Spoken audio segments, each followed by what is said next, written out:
Welcome to the Oyoko Dojo Karate channel. In today's video we are going to continue with footwork, specifically for defense. I assume that you have already seen the videos on box step, on angled side step and on step pivot. If you haven't, I'm going to leave links to these videos in the description.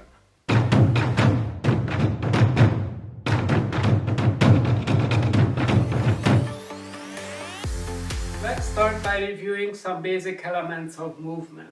The most basic element is the box step. When you move forward, you start with the front foot. When you move to the left, you start with the front foot. When you move to the right, you start with the back foot. When you move to the back, you start with the back foot.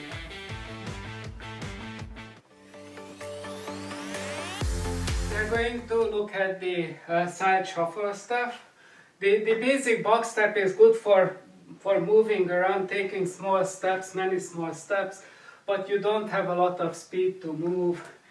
Today we are going to look at the basic side shuffle. This is the step you use when you have to cover a lot of distance. The disadvantage is that you are square to the opponent, it's easy to attack you, so you would use this foot step when you are outside the opponent's punching range. From a fighting stance you can get into to the side shuffle using the triangle step, where you step back into a square stance and you can start moving. That's one option.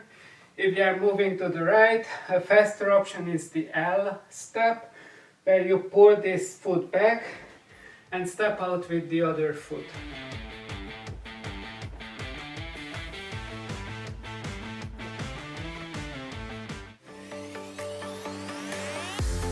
First, really still a review of the box step.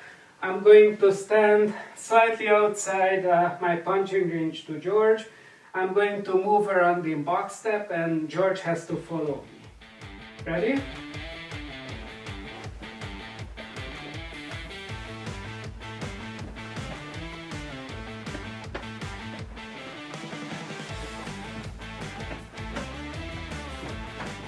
So he's doing a good job at staying at distance. In the next exercise we are going to move around with purpose. The most advantageous position in the fighting arena is in the middle, because in the middle I have to move little. George has to move a lot to keep up with me while I'm basically standing in the same spot. So he gets a lot more tired than I am. The other advantage I have is that I have a lot of move to run around. Whoever is here cannot move backwards. In the corner I am even more limited, but in the middle I can move in absolutely any direction. The purpose of the next exercise is to use basic footwork to move around and try to put George into one of the corners. Ready?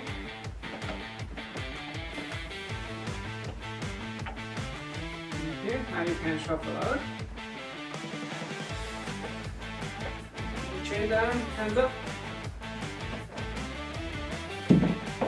In the next exercise, George is going to put pressure on me, probably trying to put me into a corner where he's just coming in. And I'm going to show how to deal with that using the shuffle step. So George comes in.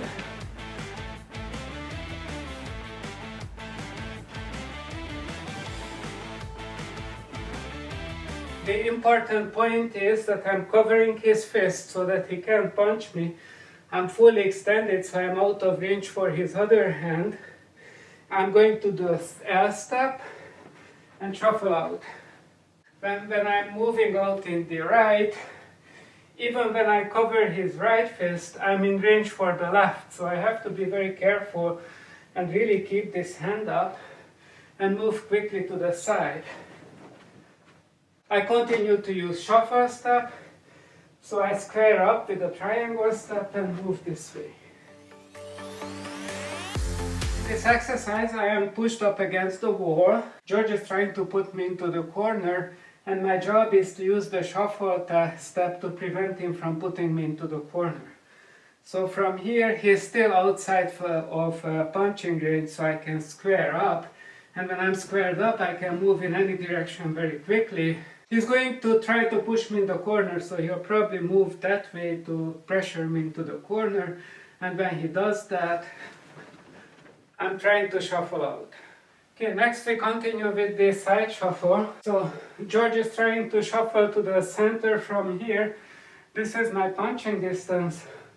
I'm putting pressure on him to put him in the corner. He starts shuffling and I'm following him. He starts shuffling in the other direction, I'm following him. There is a likelihood that I'm going to attack him with a low kick. So when I attack with a low kick, he has to quickly change direction. Let's get started.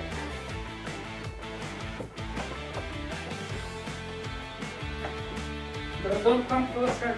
You're stepping into my punching range. Next we are going to shuffle around the person. In that case, I'm not going to actually use the side shuffle step. I'm going to use the box step to move around the person. So let's see what it looks like. So I'm here very close to him. And at every point in time, I'm in a fighting stance towards him. Or on the other side.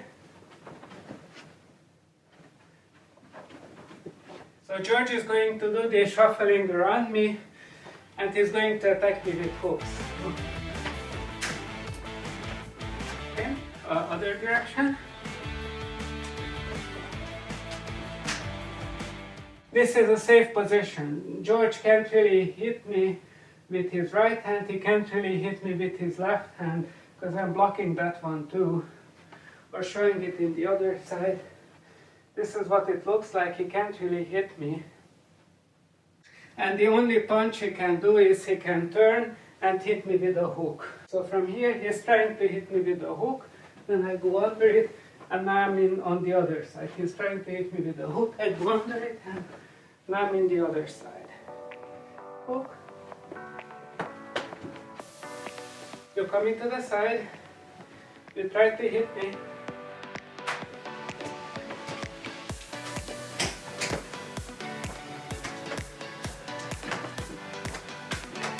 What are you looking at, George? What are you watching for? How do you know that I'm hitting? If your shoulder moves back. Yeah, so this shoulder moves forward and this shoulder moves back. I'm hitting the hook, going to be a right hook. You can look at either shoulder. I'm turning so that you can actually see both of them. You can see that this shoulder whipped away. And this is coming. Boom. We are going to look at footwork to evade straight punches. I don't want to accidentally poke his eye, so I'm going to use very exaggerated punches. This is a jab and this is a cross. Jab and a cross. And George is going to, when he attacks with a jab, he is going to step out. And move to a safe distance where he has to step in to punch again. And again, he has to step in to punch me. He has to step in to punch me. So you're outside my punching range, I step in to hit you. You don't have to punch me.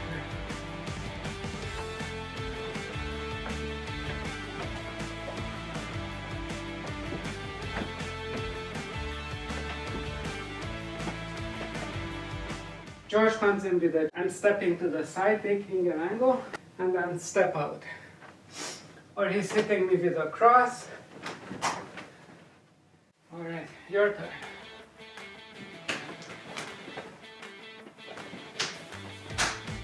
Yeah, you can switch it up. Yes, good. You can hit the body, you can hit the head, I think. Or we can make this the head because you're short. We continue with the previous exercise of countering the jab and the cross, but this time I'm going to add the hooks to counter. Ready? And get out. Don't stay around too long. But eventually I'll catch you.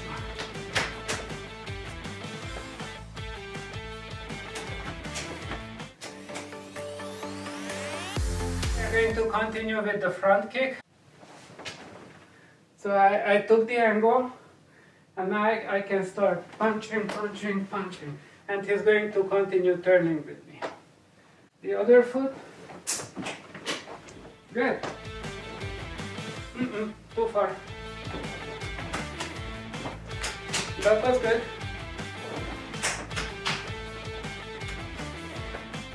Made that one. Very good. No, don't stay so long. Yes. I hope you enjoyed this video, and if you like the content, then please help us out and hit the like button. I left some links to videos in the description that detail some of the techniques that we were using in this video. If you are unfamiliar with these techniques or want to know more about them, then please check those videos out. If you like this kind of content, then please consider subscribing to our channel. Thank you for watching this video, and I hope to see you soon on our channel.